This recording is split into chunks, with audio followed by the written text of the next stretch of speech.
The Wall Street Journal has noted today that the US legislation for introducing what we would recognise as a welfare state in the United States has been under wraps for longer than many Egyptian mummies, but it was revealed yesterday with the House of Representatives Ways and Means Committee beginning debate on it.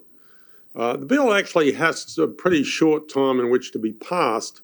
Notionally, it has to be passed by the end of this month, which is the end of the government financial year. And the reason that it has to be passed by the end of this month, or should be passed by the end of the month, is one of the provisions which wasn't discussed in most of the stuff that I read yesterday or this morning, was the provision to increase the debt ceiling for US borrowing.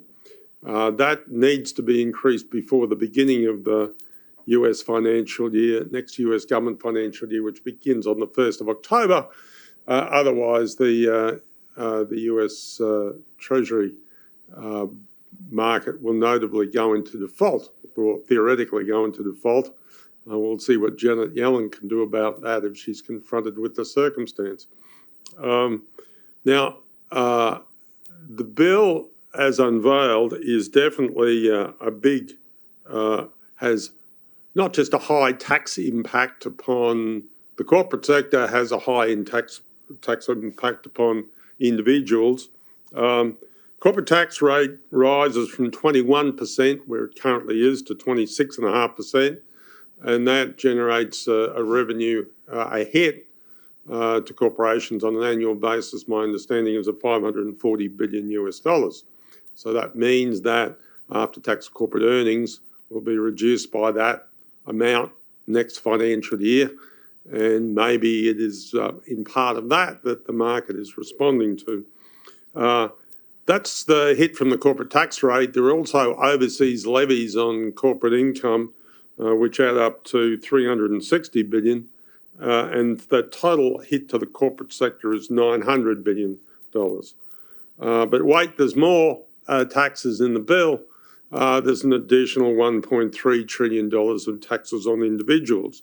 For example, the rate at which the maximum tax rate begins is reduced for married couples from $628,000 down to $450,000, and for individuals, that's a decline of about a third, and for individuals about 25%, from $523,000 to $400,000. So it's definitely a tax corporations and tax the rich, and all that we are not concerned about where the money goes. It obviously goes on building a welfare state, but what we're interested in and what the reaction of corporations is to that increase in corporate tax rate.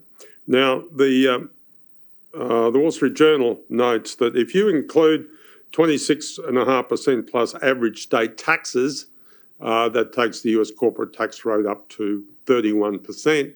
And I note that the EU average tax rate for corporate taxes is 20.71%. So obviously that gives a significant motivation for US corporations to find new partners in the Netherlands or other such places in the Euro area, which they might back their corporations into and pay a lower tax rate.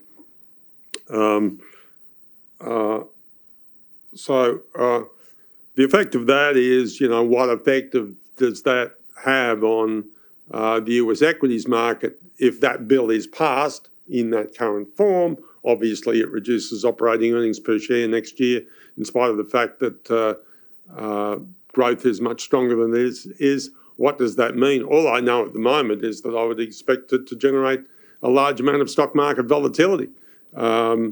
And perhaps that's what we're beginning to experience. But we won't know definitively what the effect is in terms of being able to model the effect on equities until that bill is passed sometime around about the end of this month was sometime in the middle of October.